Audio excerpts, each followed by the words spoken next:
Hello students. तो आज हम लोग पढ़ने वाले हैं क्लास 11th नामा के मूल तत्व भाग 1। ठीक है, तो सभी बच्चे अपने अपने टेक्स्ट बुक निकालेंगे और मेरे साथ साथ सबसे पहले आज अकाउंट में कुछ बेसिक चीज़ें हैं जो सीखने वाले हैं। ठीक है, तो हमारा जो टॉपिक रहेगा बच्चे आज का, पहले तो हम लिख देते हैं नामा के मूल तत्व। क्या लिखेंगे बच्चे? नामा के मूल तत्व। ठीक है,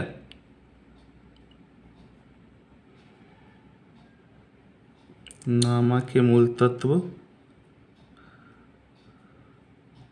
ये आपके टेक्स्ट बुक का नाम है, नामा के मूल तत्व। ठीक है, और इसके अंदर जो हम पढ़ने वाले हैं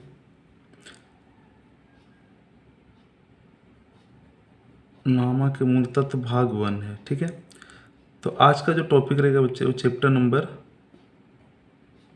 1, जो आपके लेसन का नाम है हिसाबी पद्धति। क्या है बच्चे? आपके लेसन का नाम है हिसाबी पद्धति और उसके परिभाषिक शब्द।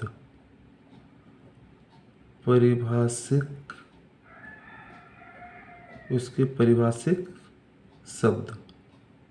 ठीक है, तो सभी बच्चे ध्यान देंगे। तो सबसे पहले हम समझेंगे कि हिसाबी पद्धति क्या होता है ना। ठीक है, सभी बच्चे मेरे साथ ध्यान देंगे कि ये जो हिसाबी पद्धति होता है बच्चे, इसकी परिभाषा क्या होता है, इसे क्या बोलते हैं। तो सबसे पहले आप याद रखना, जो हिसाबी पद्धति होती है इसको हम बोलते हैं व्यवसाय की भाषा। क्या बोलेंगे बच्चे? व्यवसाय की भाषा बोलते हैं। ठीक है, इसी को बोलते हैं लैंग्वेज ऑफ बिजनेस। जैसे हम लोग इंग्लिश भाषा सीखते हैं, हिंदी सीखते हैं, ऐसे ही जो हमारा हिसाबी पद्धति होता है जिसे हम इंग्लिश में क्या बोलते हैं? अकाउंटिंग। क्या बोलते हैं बच्चे? अकाउंटिंग बोलते हैं। ठीक है, तो अकाउंटिंग जो होता है इसे हम क्या बोलेंगे? व्यवसाय की भाषा बोलेंगे। ठीक है, सभी बच्चे याद रखेंगे कि हिसाबी पद्धति क्या होता है, तो व्यवसाय की भाषा होता है। तो आज जो हम सबसे पहले अकाउंट पढ़ने से पहले हमें हिसाबी पद्धति के बारे में जानना बहुत ज़रूरी होता है। ठीक है, क्योंकि जब तक हम हिसाबी पद्धति यानी अकाउंटिंग के बारे में हम नहीं जानेंगे, जब तक हम आगे अकाउंट सीख ही नहीं सकते। तो आज जो हमारा टॉपिक रहेगा कि हिसाबी पद्धति की एक परिभाषा है बच्चे। ठीक है, अगर आपके पास टेक्स्ट बुक है तो पेज नंबर 2 पे होगा। तो सबसे पहले मैं आज आपको ये परिभाषा अच्छे से समझाता हूँ कि क्या होता है। ठीक है, तो सबसे पहले हम यहाँ पे लिखेंगे इसकी परिभाषा कि हिसाबी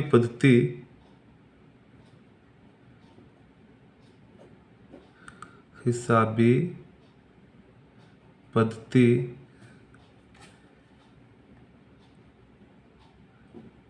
व्यवहारों और घटनाओं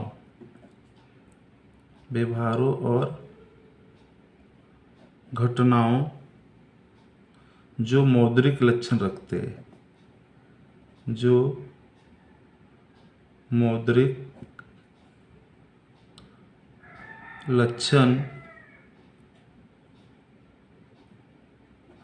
हो उन्हें द्रव्य के रूप में, किस रूप में लिखेंगे बच्चे? द्रव्य के रूप में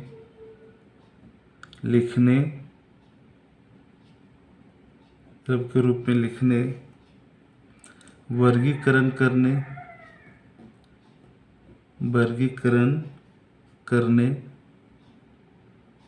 करने तथा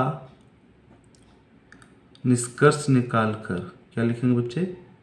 निष्कर्ष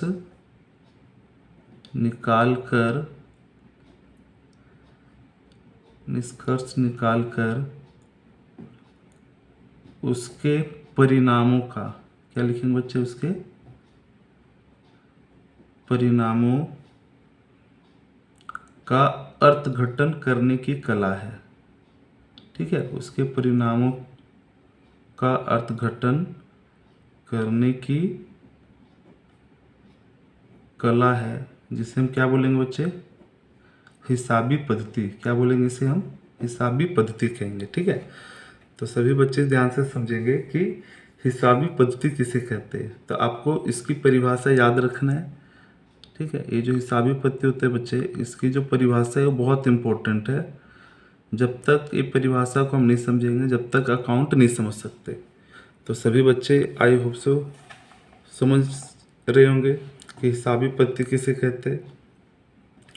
तो हिसाबी पद्धति जो होता है बच्चे, वो व्यवहारों और घटनाओं जो मौद्रिक लक्षण रखते हो उन्हें द्रव के रूप में क्या करते हैं, सबसे पहले हम लोग लिखते हैं। उसके बाद उसका वर्गीकरण करते हैं बच्चे, फिर निष्कर्ष निकालकर उसके परिणामों का अर्थघटन करने की कला को हम क्या बोलते हैं, हिसाबी पद्धति। ठीक है, तो सबसे पहले इसमें हम समझेंगे कि जो हिसाबी पद्धति है उसके अंदर जो व्यवहार होते हैं, क्या होते हैं बच्चे, व्यवहार और घटनाओं, उसके बारे में हम समझेंगे कि व्यवहार और घटनाएं क्या होती है। ठीक है, तो देखो सबसे पहले जब भी हम लोग हिसाबी पद्धति पढ़ेंगे तो उसके अंदर पहला जो पॉइंट होता है बच्चे, वो आपको ये सीखना है कि जो व्यवसाय होते हैं, क्या होते हैं, व्यवसाय। ये जो अकाउंट पढ़ते हैं हम किसके लिए पढ़ते हैं, व्यवसाय के लिए पढ़ते हैं। तो व्यवसाय के अंदर सबसे पहले हम लोग जो व्यवहार है, ठीक है, व्यवहार को बोलते हैं लेन देन, है ना। व्यवहार की पहचान सीखेंगे। क्या सीखेंगे बच्चे, कि व्यवहार जो हमारे पास ट्रांजैक्शन होते हैं ना, व्यवहार, उसकी पहचान के बारे में सीखेंगे। तो सबसे पहले यहाँ पे हम दो एग्जाम्पल ले रहे हैं। यहाँ पे दो व्यवहार लिखेंगे लेन देन, जिसमें से पता करना है कि व्यवसाय का व्यवहार कौन सा है। ठीक है, तो मान लेते हैं बच्चे, हमने यहाँ पे लिखा कि ₹1000 का माल घर के लिए खरीदा। किसके लिए खरीदा बच्चे, घर के लिए खरीदा,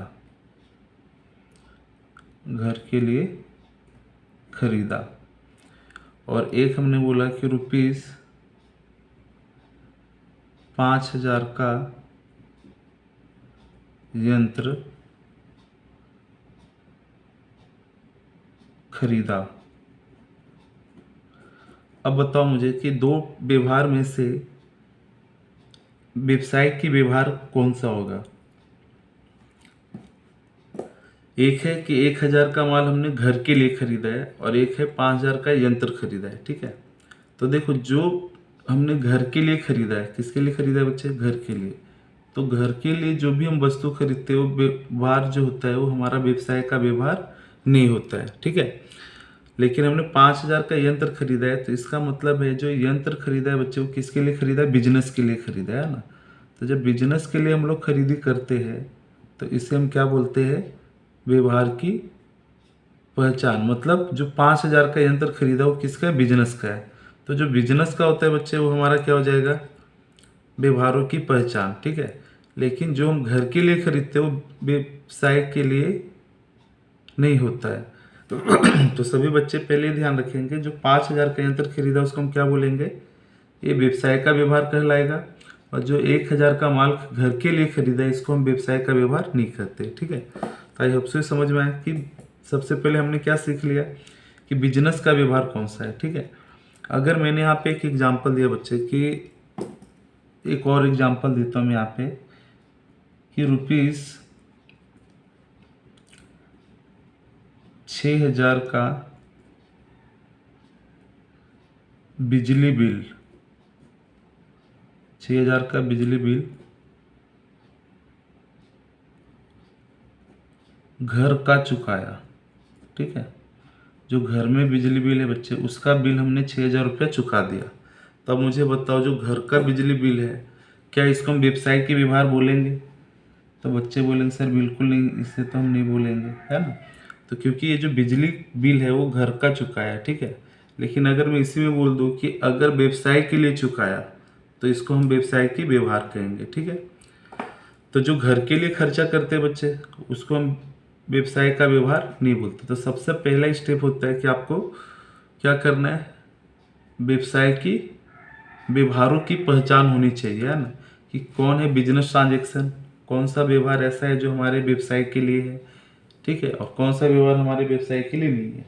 तो जो व्यवसाय का व्यवहार होगा उसी को हम लोग क्या करते हैं इसके अंदर लिखते हैं। ठीक है, तो सबसे पहला व्यवसाय में व्यवहारों की पहचान करना आ गया। इसका जो दूसरा टॉपिक आता है इसके अंदर, दूसरा पॉइंट जो है बच्चे वो है मौद्रिक लक्षण। क्या थे? मौद्रिक लक्षण। ठीक है, तो मौद्रिक लक्षण के अंदर क्या होता है?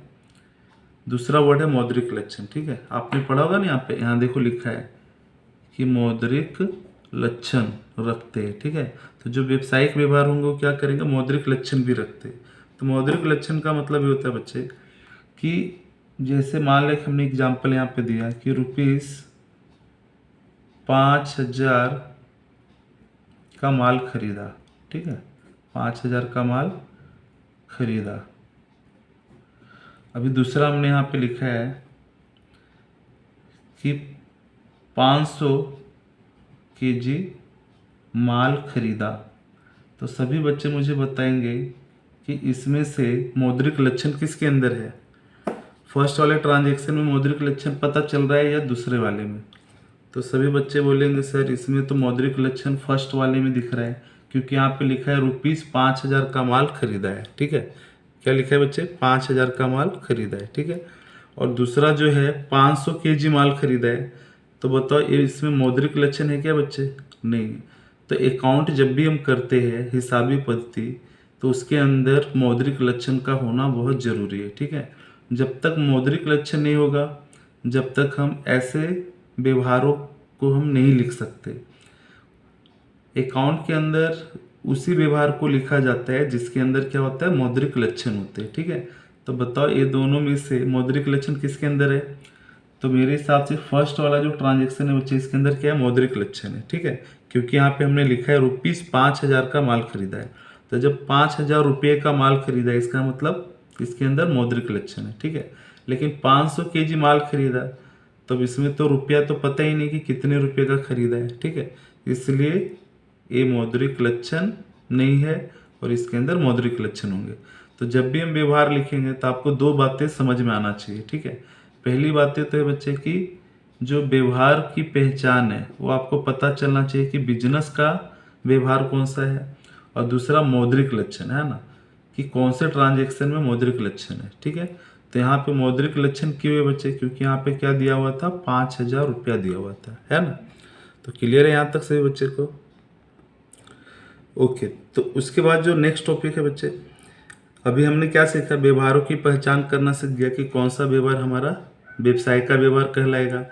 दूसरा कि जो व्यवसाय का व्यवहार होता है बच्चे उसके अंदर मौद्रिक लक्षण होने चाहिए। ठीक है, अब बताओ कि मान लेते हैं कि एक बिजनेस है। ठीक है, अब तीसरा जो पॉइंट हम सीखेंगे, अब जितने भी व्यवहार होंगे उसको हम क्या करते हैं बच्चे? लिखते हैं। क्या करते हैं? उसको लिखते हैं। तो लिखते हैं तो इसको हम क्या बोलते हैं इंग्लिश में? इसको रिकॉर्ड करते हैं ना, तो इसीलिए इसको वर्ड को हम बोलते हैं रिकॉर्डिंग। क्या बोलते हैं? रिकॉर्डिंग।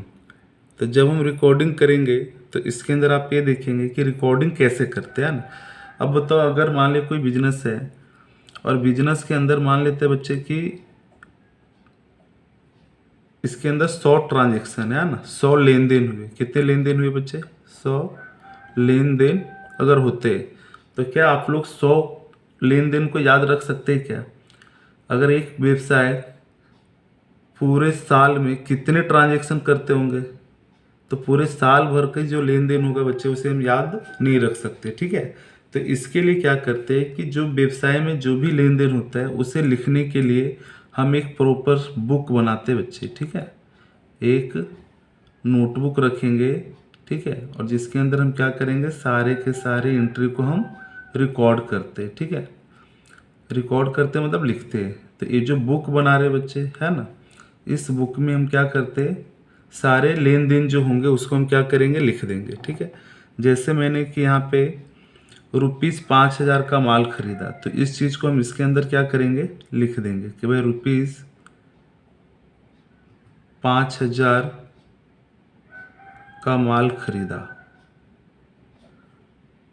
तो बताओ ये सारे चीज़ को हम क्या करें? इस बुक के अंदर लिख रहे हैं। ठीक है, तो लिखने से क्या होगा कि हम इसको लंबे समय तक याद रख सकते हैं। ठीक है, अगर कभी भूल भी गए बच्चे तो हम यहाँ से क्या करेंगे? देख के हम बता सकते हैं कि हमने कितने का माल खरीदा था। तो सबसे पहले क्या होता है कि जो भी व्यवहार होते हैं, लेन देन होते हैं, उनको हम क्या करते हैं, एक प्रॉपर बुक में, है ना, एक नोटबुक में क्या करेंगे, हम लिख देंगे। ठीक है। तो जो बुक होती है बच्चे, इसको हम अकाउंट की भाषा में बोलते हैं रोजनामचा। क्या बोलते हैं? रोजनामचा। अगर आपसे कोई पूछे कि भाई व्यवसाय में जो लेन देन होता है उसे लिखने के लिए क्या रखते हैं हम लोग, तो क्या रखते हैं? रोजनामचा। याद रहेगा सभी बच्चे को? रोजनामचा। ठीक है। तो जिस बुक में सभी व्यवहार लिखे जाते हैं उस बुक को हम क्या बोलते हैं? रोजनामचा कहेंगे। ठीक है। तो इस बुक में हम क्या करेंगे, सारे जितने भी लेन देन होंगे पूरे साल का, उसको हम क्या करेंगे बच्चे, इसके अंदर लिखेंगे। ठीक है।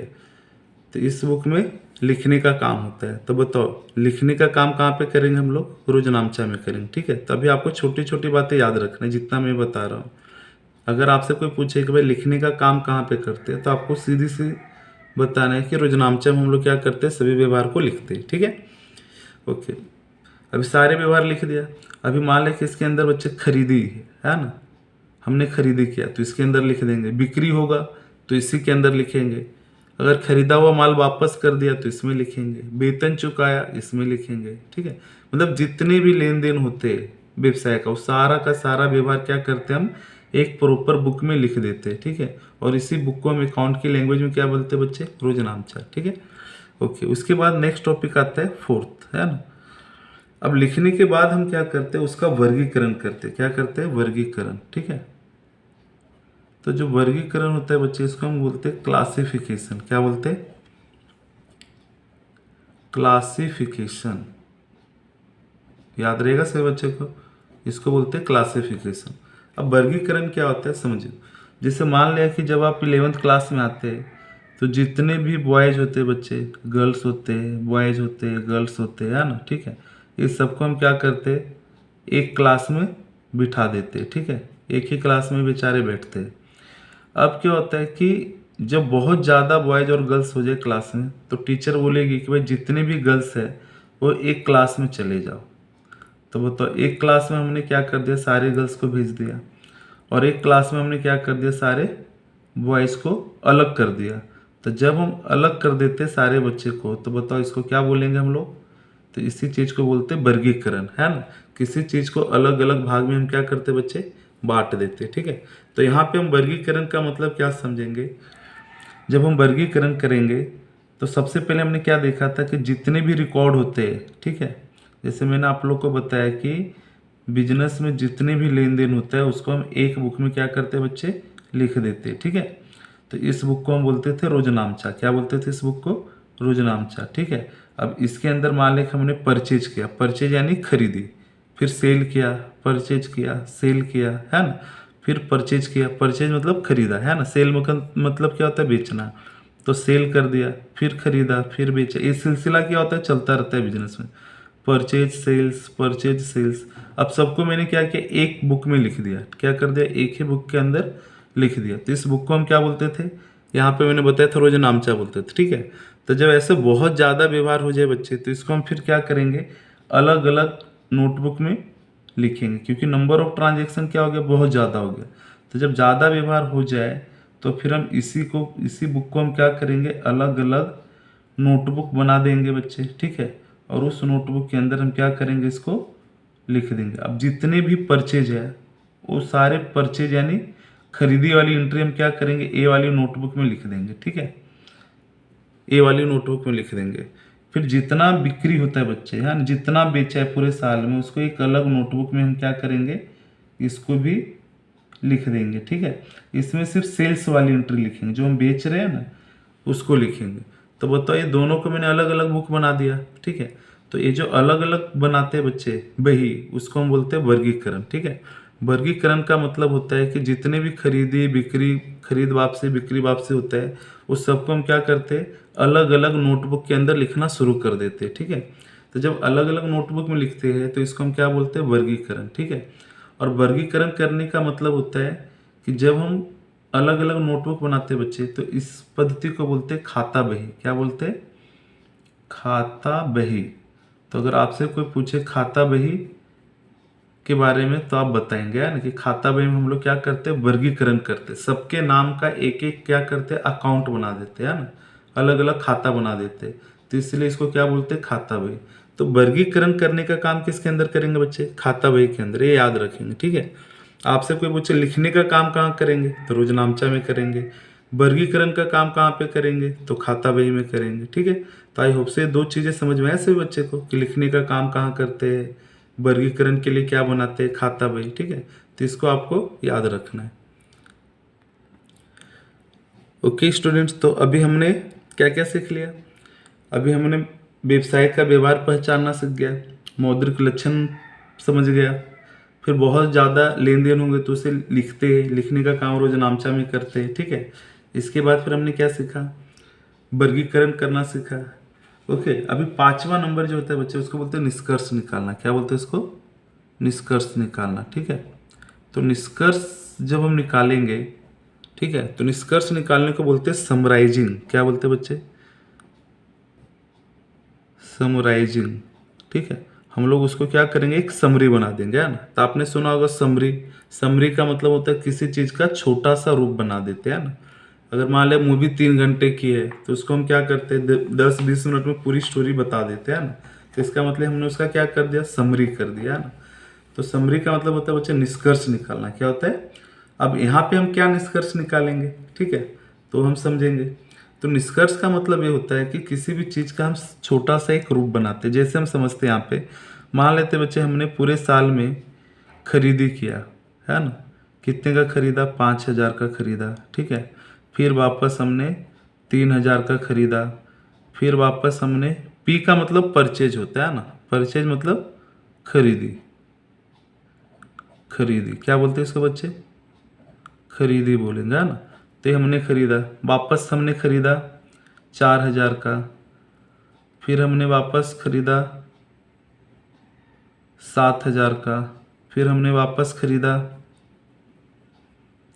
6,000 का, ठीक है। फिर वापस हमने खरीदा 5,000 का। तो बताओ इतना सारा हमने खरीदी कर लिया, ठीक है।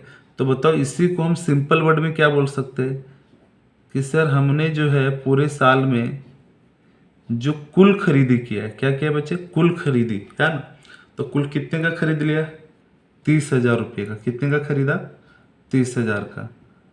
तो जो अलग अलग हम लिख रहे हैं इसी को हम एक साथ भी बता सकते हैं कि हमने कुल कितने का माल खरीदा है भाई, 30,000 का खरीदा है, ठीक है। तो ये जो हमने 30,000 बताया बच्चे, ये हमारा क्या हो गया, निष्कर्ष निकल गया, ठीक है। तो निष्कर्ष के अंदर हम क्या करते हैं, टोटल करते हैं, ठीक है। टोटल कितना खरीदा, टोटल कितना बेचा, ठीक है, उसको बोलते हैं निष्कर्ष, ठीक है। तो निष्कर्ष निकालने के लिए हमें कुछ अकाउंट बनाने पड़ते हैं, ठीक है। तो जो अकाउंट बनाएंगे बच्चे, पहला उसको बोलते हैं व्यापार खाता, ठीक है। क्या बनाएंगे, व्यापार खाता, ठीक है।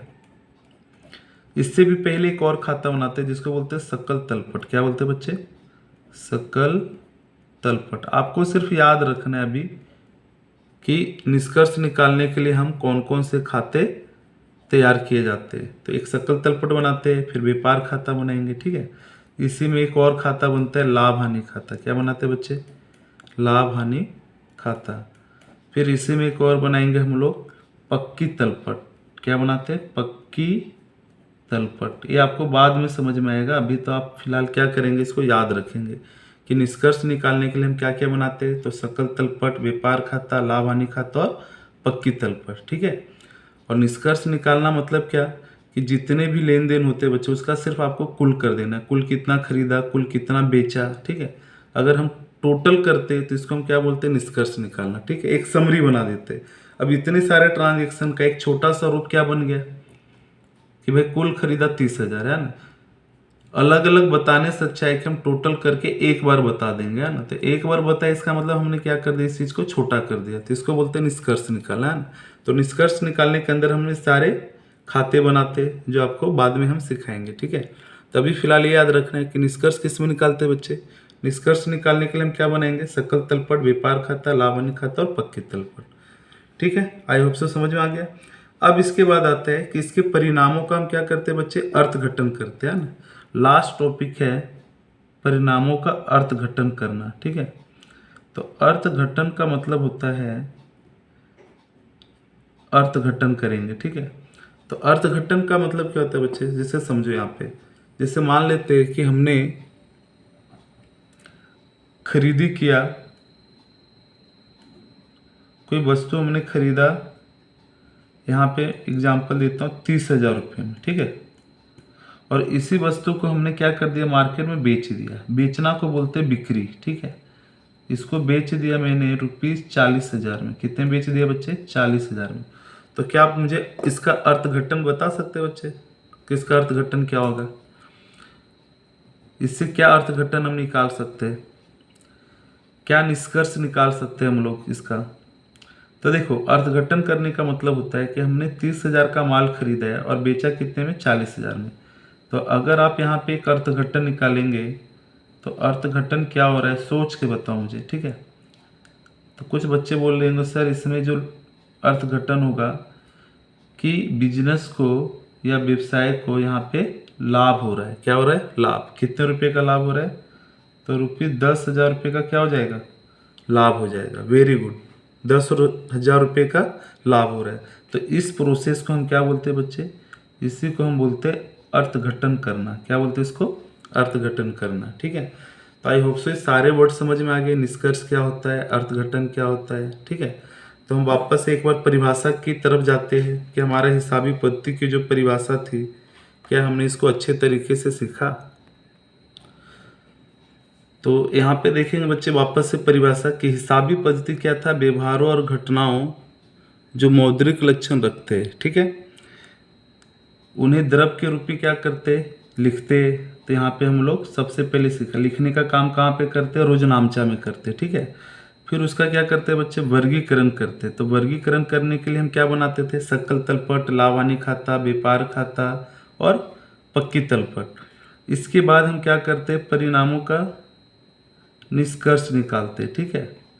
ओके, लिखने का काम कहाँ पे करेंगे? रोजनामचा में करेंगे, ठीक है। वर्गीकरण के लिए हम लोग खाता बही बनाते थे। क्या बनाते थे बच्चे? खाता बही। फिर निष्कर्ष निकालने के लिए क्या बनाते हैं? सकल तलपट, व्यापार खाता, लाभानी खाता, पक्की तलपट, ठीक है। ये थोड़ा सा ध्यान रखना, ठीक है।